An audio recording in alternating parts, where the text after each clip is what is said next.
Welcome back to the channel. And this week I'm going to go over the one mistake I've seen poker players make throughout the years that's cost them hundreds and maybe even thousands of dollars. For the year 2025, I'm trying to make $25 an hour while playing the same amount of hours at both 1-2 and 1-3. I'm currently on a mini downswing, so let's see where we stand. In my last 5 poker sessions, I've only booked one feeble win of $78.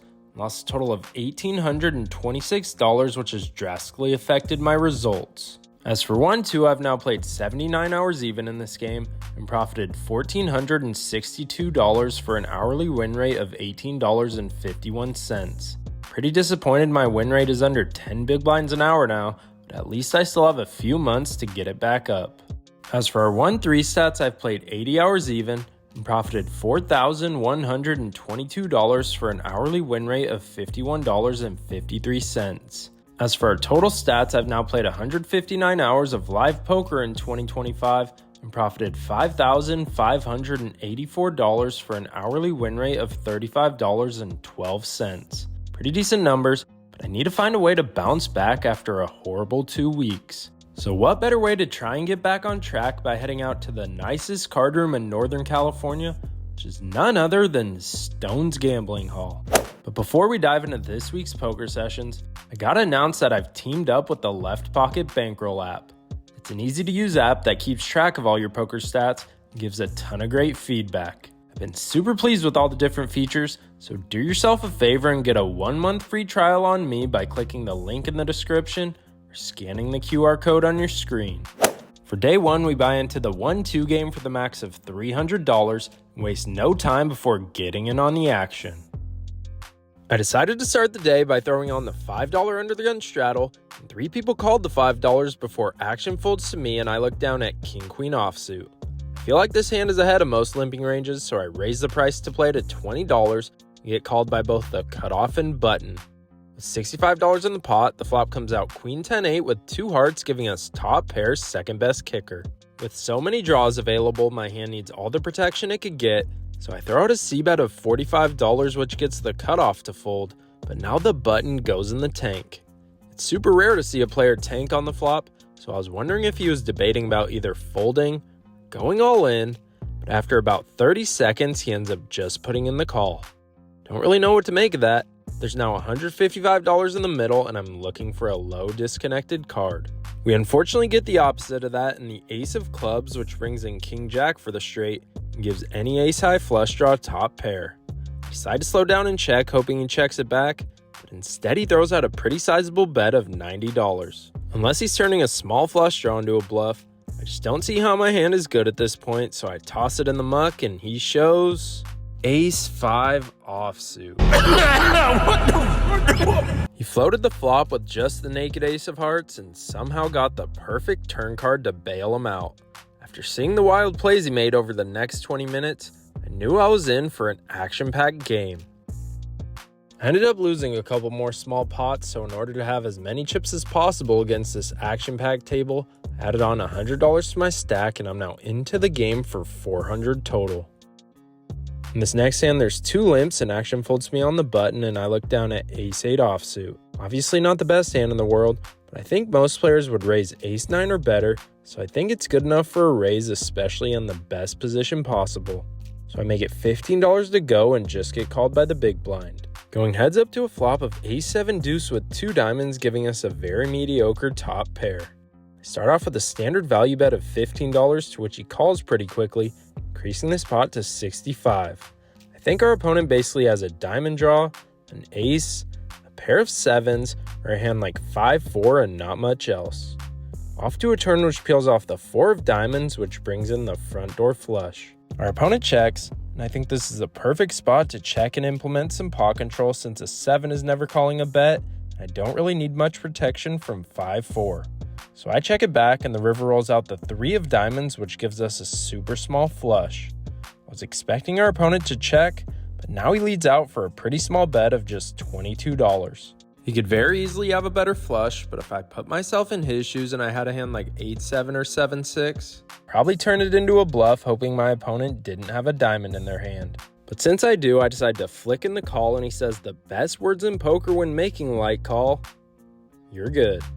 I roll over my hand and scoop in our first pot of the day. A few minutes later, there's 3 players that limp, and when action folds me on the button, I look down at King 5 of hearts. This hand should almost always be a fold, but if I'm showing this to you guys on the vlog, then you know I'm playing it. I raise the price of poker to $15 and just get called by the big blind and one of the limpers, increasing this pot to $50. Off to a flop 3 ways of King 8-8 with 2 diamonds, giving us a shitty top pair, but top pair nonetheless. Both players check it over, and I start off with a bet of $15 to get value from worse pairs and flush draws. Only a player in middle position comes along for the ride, increasing this pot to $80. We're off to a turn heads up, which shouldn't change anything in the 6 of hearts. He checks again. My plan was to bet to charge all his flush draws and check back every single river unless I hit a king. So I stick to the plan and throw out a value bet of $30. Once again, he just calls. Hoping for a blank on the river, but it rolls out the 7 of diamonds, bringing in the front door flush. To make matters worse, our opponent wastes no time before going all in. Yeah, worst card. Worst card. I don't really see how I'm winning now, so I toss my hand in the muck and he shows Ace-8 offsuit for flop trips. What I thought was a horrible river might have been one of the best cards in the deck, because if he jammed, I might have put him on a missed flush draw and made a light call.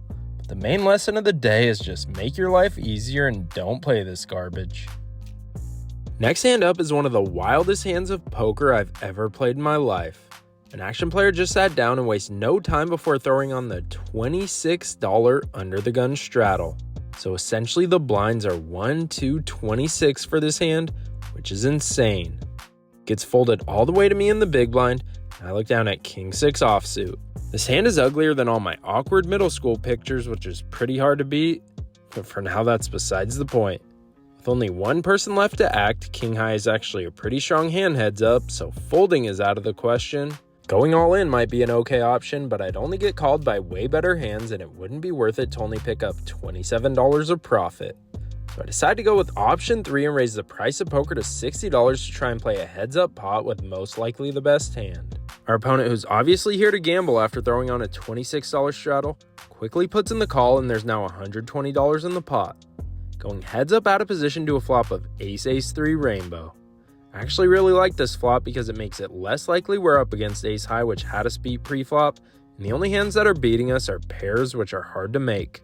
So I throw out a bet of $35 to deny equity from his entire range, but he isn't afraid of that small bet and quickly puts in the call, increasing the spot to $190. I think at this point he either has a small pair, 5-4, or maybe the occasional slow played ace. Keeping that in mind, we're off to a turn which rolls out the Ace of Hearts, now putting 3 aces on the board. I decide to slow down and check for pot control against all his small full houses and to try and pick up any information, and our opponent decides to check it back. I can't really range him further just yet because he could be pot controlling with all his small pocket pairs, then quad aces is probably also checking back for deception. So now we're off to a river and it peels off the 6 of spades, giving us a full house. I figured he would check back pocket 2s through pocket 5s, which would be a disaster. So instead, I decided to go for a super thin value bet of $50.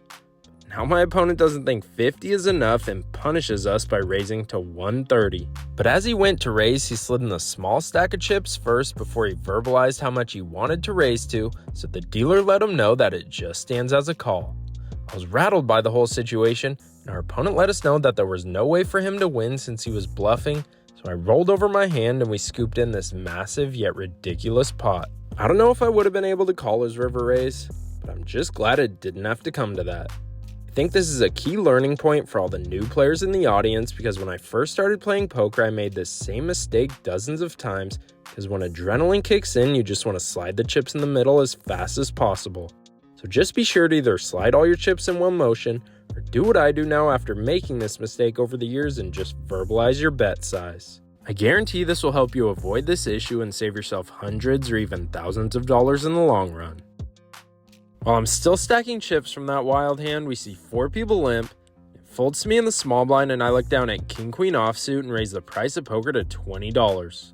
I just get called from one of the limpers in early position, so we're going heads up to a flop of King 10-7 rainbow, giving us top pair's second best kicker. I start off with a value bet of $15, to which he quickly calls. Hands I'm putting him on are Queen Jack and 9-8 for the straight draws, worse King X hands, and a lot of 10X hands and not much else. With $75 in the pot, we're off to a turn which peels off the 6 of spades. 9-8 now makes the straight, but there's still all those other hands we mentioned earlier to get value from. So I bet $35 and he calls once more, increasing this pot to $145. Off to a river hoping for a low blank, but it peels off one of the worst cards in the deck in the 9 of clubs. Queen Jack, and now any hand containing an 8 in it also has a straight. 10-9, which we had dominated the entire way, now has us crushed with 2 pair. So nothing to do than just check. Now our opponent throws out a bet of $55. I don't think he's value betting a hand that's worse than ours, since King Jack and Ace 10 would almost always check back this river, so I think he either has a value hand that has us beat or a bluff. At the time I didn't see any bluffs in his range on this super connected board, so I confidently toss my hand in the muck and he shows Ace Queen of Spades for just Ace High. If he open raised pre-flop, I would have had this specific holding in his range, but since he just limped in, it didn't even cross my mind this was a possibility. Sometimes you just gotta tip your cap to a good bluff by your opponent. I'm a little fired up after getting bluffed, so I'm looking to bounce back with some aggression. In this next hand, a player in early position raises to a super small size of just $6. When it folds me on the button, I look down at Ace-Jack offsuit. If you raise bigger, I might just call, but to me this seemed like a sizing tell, so I put in the 3-bet to $20 and get called by both the blinds and the player in early position. So this pot has quickly increased to $80 and we're off to a flop 4 ways of Jack 8-6 with 2 diamonds, which is as good as it's gonna get in a 4-way 3-bet pot. Everyone checks it over to me, and with both flush and straight draws available, I decide to throw out a value bet of $35. And now the small line re-raises me to $80. Everyone folds, and action's back on me. This specific opponent has been playing super aggressive with a super wide range all day, so I'm not convinced I'm beat just yet. You could easily have all the flush and straight draws that are playing this way, or even a worse jack. Pocket 8s and 6s are a possibility, but I'm feeling pretty good I have the best hand. I could go all in, but I figured I'd only get called by better hands, and I wanted to keep all his bluffs in there, so I slide in the extra $45, increasing this pot to $240. We're off to a turn which rolls out the best card in the deck and the Jack of Clubs, giving us trips with the best kicker. And to make things even better, our opponent just goes all in for his entire stack of around $150. I literally couldn't have called any faster and show our opponent what he's up against. River is an inconsequential 3 of hearts, and he shows 8-6 offsuit for a counterfeited flop 2 pair. I never would have put him on that hand in a million years in a 3-bet pot. Just gotta give a shout out to that turn for bailing us out big time. Now I just got one thing to say. Tell him to bring me my money.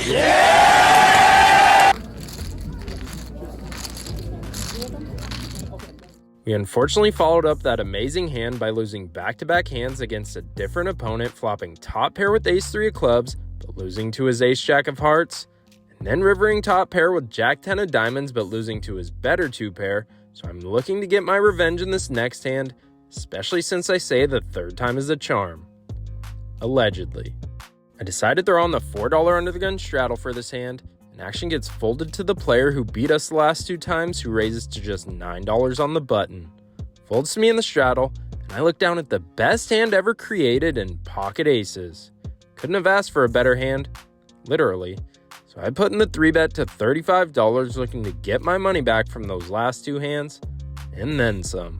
He slides in the extra $26, increasing this pot to $70. So we're going heads up out of position to a flop of Queen, Queen 10 rainbow, giving us the overpair on a pretty connected board. After seeing the flop, I decided it'd be impossible to get 3 streets of value from a worse hand. I could only get 2. So now the only decision is when I want to try to get the value. I wanted to make it look like I had a hand like Ace King or Ace Jack that missed, so I start off with a check and our opponent throws out a bet of $26. No point in raising since I'd only get called by hands that have us beat. So I call, increasing this pot to $122. We're off to a turn which comes out the 7 of diamonds. This card shouldn't change anything, so I decide to stick with the plan and check. If he checks it back, I'll determine how much to bet on the river for our 2nd street of value. But instead, he keeps the aggression going with a bet of $50. Not feeling great about our hand because this opponent hasn't gotten out of line all day, so I think he has a value hand, but folding pocket aces is simply out of the question right now. So I slide in the $50. We're off to a river which peels off a blank and the 3 of clubs. Since he bet both the flop and turn, there's no point in leading out, so I check once more and now he throws out a triple barrel for $55. I actually took my time to think about this hand because I didn't see him bluffing for this small size. I thought he'd check back all his value hands worse than a queen. But in the end, there's just no way in hell I'm folding pocket aces for this sizing. So I slide in the chips and he shows 10-9 of diamonds for just a pair of 10s, giving us the winner. Didn't expect him to be betting a 10 there, but I'll take it because we finally got our revenge since this player had our number all day. In this next hand, the $4 button straddle is on. Under the gun calls the $4. The cutoff, who only has $53 in his stack, raises to 13. Button calls. I'm in the big blind and look down at ace-jack offsuit. Since under the gun just called the $4 pre-flop and the button didn't put a short stack all in, I could easily assume we have those players beat with our hand. And since the cutoff only has a 13 big blind stack, I'm going to take my chances to try and get them all in. So I raise to $60, and as expected, just get called by the cutoff. We both roll over our hands and he shows the infamous ace-king offsuit, which has us dominated. We're unable to suck out when the board runs out king high. We end up doubling up our opponent. We played for a little bit longer, but nothing vlog-worthy happened, so let's get to the outro. Feels amazing to finally book our first significant win in over a month. In for 400, and out for 675 for a solid profit of $275. For day 2, my plan was to play 1-3 all day. The list was small, so I hopped right into a 1-2 game and bought in for the max of $300. In our first hand, there's 3 limps, and I'm in the small blind and look down at 40% of a royal flush and king-queen of clubs. Definitely good enough for a raise, so I make it $15 to go. Just get called by the first limper. Going heads up to a flop of jack 5-3 with 1 club, giving us 2 overcards and some backdoor opportunities. I start off the range bet of $15 and get quickly called. Our opponent could be floating with all kinds of hands, so I can't determine a range just yet. Off to a turn which peels off an amazing card in the 9 of clubs, now giving us a straight flush draw. Whenever you pick up equity and you have the range advantage, it's time to apply pressure, especially when your opponent has a capped range. So I make it $40 to go, and it does the job because our opponent folds and we scoop in our first pot of the day. By betting on the turn, you maintain an image that you're strong. It can set up either a value bet on the river if you hit your draw, or go for a massive bluff. Next hand up, early position raises to $13, which in my opinion is a sizing tell. The standard raise is $8 to $10, so for someone to go 13, it means they have something good. Next stack calls, and action gets folded to me in the big blind, and I look down at ace-10 of spades. Sometimes I'd squeeze with this hand, but since our opponent showed strength with the big opening size, I decide to flat and play post-flop. With $40 in the pot, we're off to a flop 3 ways of king-queen-jack rainbow, giving us the nuts. I check and flow. Now the original raiser throws out a c-bet of $25. Action folds to me, and the simple play would be to flat call and see a turn. Since I'm out of position, it's important to get control of the pot, especially since this board hammers our opponent's range and it's time to play for stacks. I don't need to raise too big since stacks aren't that deep, so I make it $60 to go and our opponent wastes no time before going all in. I obviously snap call and fast roll my hand. We're off to a turn which peels off the 6 of clubs and river 5 of diamonds. Our opponent taps the table and shows ace-king offsuit, so our read of them having a big hand because of that opening size was spot on. We splashed around a little more in the 1-2 game before the 1-3 table opened up, to which we bought in for the max of $500. Anytime a new 1-3 game gets going at Stone's Gambling Hall, we always start off the game with a local famous $15 bomb pot. Only 5 people decided to join, so there's $75 in the pot. I get dealt jack 3 of spades. Going 5 ways to a flop of jack 6-3 rainbow, giving us top and bottom pair. No point in slow playing this since our hand needs protection, so when action's on me, I throw out a value bet of $30 and get called by a player in early position, increasing this pot to $135. Off to a turn which rolls out the 4 of diamonds, making this board a lot more connected. This turn could have given our opponent a flush draw, straight draw, as well as a worse 2 pair, so with only $175 left in our opponent's stack, it's time to put him to the test and go all in. He doesn't waste much time before folding. We're off to a great start, winning the literal first hand of the session. After losing a little with king 10, we get an upgrade when we're dealt king-queen offsuit just a few hands later. I raise the price of poker to $15 and get called by both the button and small blind. Off to a flop three ways of queen nine deuce with two hearts, giving us top pair second best kicker. Our opponent in the small blind decides to lead out for $20. Usually when someone leads into the pre-flop aggressor, it indicates a draw or a hand with some type of showdown that's trying to set their price. Since I have the second best queen possible, it's time to punish them with the raise to 60. Button folds, the small blind puts in the call. The hands I'm putting our opponent on are queen jack, queen 10, and 10-9, while also having some heart flush draws and jack 10 for the straight draw. Keeping that range in mind, we're off to a turn which peels off the 8 of diamonds, putting 2 flush draws on the board and bringing in jack 10 for the straight. Our opponent checks. I decide this is a perfect time to implement the bet fold strategy. Bet to target all the hands we're beating. If our opponent raises, then it's almost guaranteed we're beat by either a straight or two pair. So I throw out a bet of $80 and our opponent calls once more. Since he didn't raise, I'm very confident I'm ahead. But not for long, because we get a shitty river and the jack of diamonds. To make matters worse, our opponent goes all in for around 175. I'm beating absolutely nothing at this point, so I just toss my hand in the muck and move on. Sucks to be in the lead the entire way, and then get a horrible river, but that's the beauty of poker sometimes. After losing back-to-back hands, we're now down around $125, but looking to get back on track. Under the Gun starts off this next hand by opening to $15, hijack and button call, and I'm in the big blind and look down at the Cowboys, pocket kings. Since I didn't have that much in my stack and wanted to make sure I got action, I decided to raise to just $75. The original razor folds, both the hijack and button call, increasing this pot to $240. Going three ways to a flop of 6-5-4 rainbow, giving us the overpair. If they somehow called $75 with pocket 4s through pocket 6s, 8-7, 6-5, or 5-4, then they're just going to get all my money.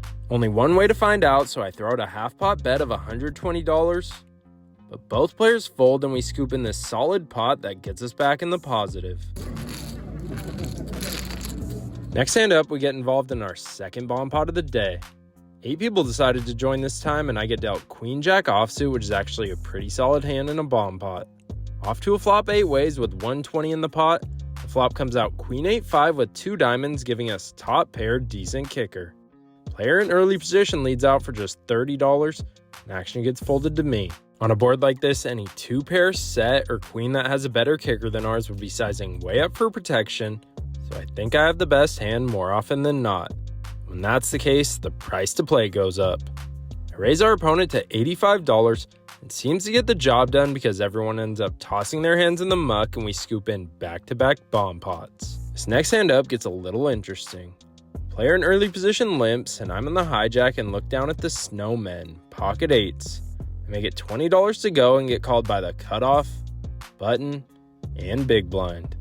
Going 4 ways to a flop of 7-6-5 with 2 clubs, giving us the overpair and an open-ended straight draw on a very connected board. Big blind leads into us for $50.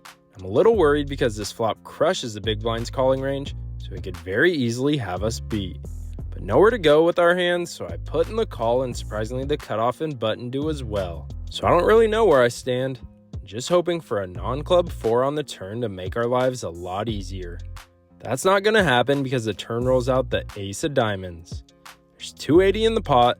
Our opponent in the big blind just rips in his entire stack for $430, giving us no choice but to fold. Cutoff ends up calling for less.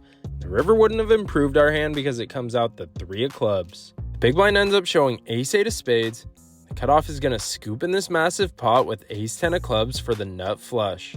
I was somehow ahead on the flop, but neither of these guys were going anywhere, so at least I limited the damage. We went card dead for the next 30 minutes or so, till we get involved in our third bomb pot of the day. Only 7 people decided to play, and I got dealt queen 8 offsuit. Off to a flop of 9-9-8 with 2 clubs, giving us second pair. Action gets checked to me. It's hard to imagine this board is going to get any better for my hand, so I decide to lead for $40 and would be perfectly fine taking it down. But it's not going to come that easy because the button puts in the call, increasing this pot to $185. Off to a turn which peels off the jack of spades, giving us a gut shot to hit the straight, but I don't see a point in betting, so I check, looking to probably fold to a big bet. Luckily, our opponent checks it back. Not too sure where I stand in this hand, so when the river peels off the 3 of clubs, decide to check again, and once again our opponent checks it back and fast rolls 10-8 offsuit. I show him the bad news because our kicker is going to play for this hand, and that makes us a perfect 3 for 3 in bomb pots on the day. Looking to keep this momentum going when a player in early position limps, I'm on the button and look down at Queen Jack offsuit. Sitting here in the best position possible with a solid hand, I raise the price to play to $15, get called by the big blind in early position limper. Going 3 ways to a flop of Ace Queen Jack with 2 diamonds giving us bottom 2 pair on a super connected board. After our opponents check it over, start off with a value bet of $30 and just get called by the big blind. Anytime someone calls a bet on this board, they have to have at minimum a 10 in their hand, which most likely has a pair as well, a flush draw, or a naked ace. So keeping that in mind, we're off to a turn and it rolls out the 7 of spades, which shouldn't change anything. He checks. I think it's important to keep betting so we could get value from hands like ace 10, queen 10, and king queen. So I throw out another value bet, but for $75 this time. Now our opponent check raises us to 200, which sends me in the tank. Turn raises are super under bluffed, especially for this sizing, but I couldn't figure out why he waited till the turn to raise me if he had me beat on the flop. I was debating about folding or going all in, but came to the conclusion that his raise showed a ton of strength. I only had bottom 2 pair, which led me to tossing my hand in the muck. And thank goodness I did, because our opponent quickly flashes ace 7 of clubs for a better 2 pair. It sucks that he hit a 5 outer on me, but super happy I was able to get away from it. We then went card dead for quite some time, so I'm looking to try and get that money back from the Queen Jack hand, and we get involved in our 4th bomb pot of the day. I've won 3 in a row a couple of times throughout my poker career, but I've never managed to pull off the perfect 4 out of 4. For this bomb pot, 7 people joined the party. We got dealt 5 deuce offsuit. It's going to be hard to pull this one off, especially when the flop comes out ace king 8 rainbow, giving us nothing but a pile of shit. Someone threw out a small bet of $20 and I was debating if I wanted to pull off an insane airball bluff. There were way too many people left to act, which is why I ended up deciding on a fold. Mark my words, cause one of these damn days I'm gonna pull off being immaculate in bomb pots and win 4 out of 4. Played for a bit longer and scooped in a couple small uneventful pots that weren't vlog worthy. So let's get to the outro. Pretty happy with the way I played today. Glad I was able to profit $161 between both mini sessions. As for this week in poker, I played exactly 5 hours and profited $436 for an hourly win rate of $87.20. Feels good to finally book a winning week in what feels like forever. As for our 1-2 stats, I've now played 82 hours even and profited $1,874 for an hourly win rate of $22.85. Super pumped to get this number back above the 10 big blind an hour win rate. As for 1-3, I've caught up and played the exact same hours as we have in 1-2 and profited $4,146 for an hourly win rate of $50.56. Combining these numbers, I've now played exactly 164 hours of live poker in 2025 and profited $6,020 for an hourly win rate of $36.71. I wouldn't mind if every week of poker went this smooth and I could finish the year riding off into the sunset with a final win rate well above our $25 per hour mark. Thanks for watching. And as always, I hope you guys rung it at the tables, and I'd appreciate it if you could hit the subscribe button to help me reach my new year-end goal of 25,000 subscribers.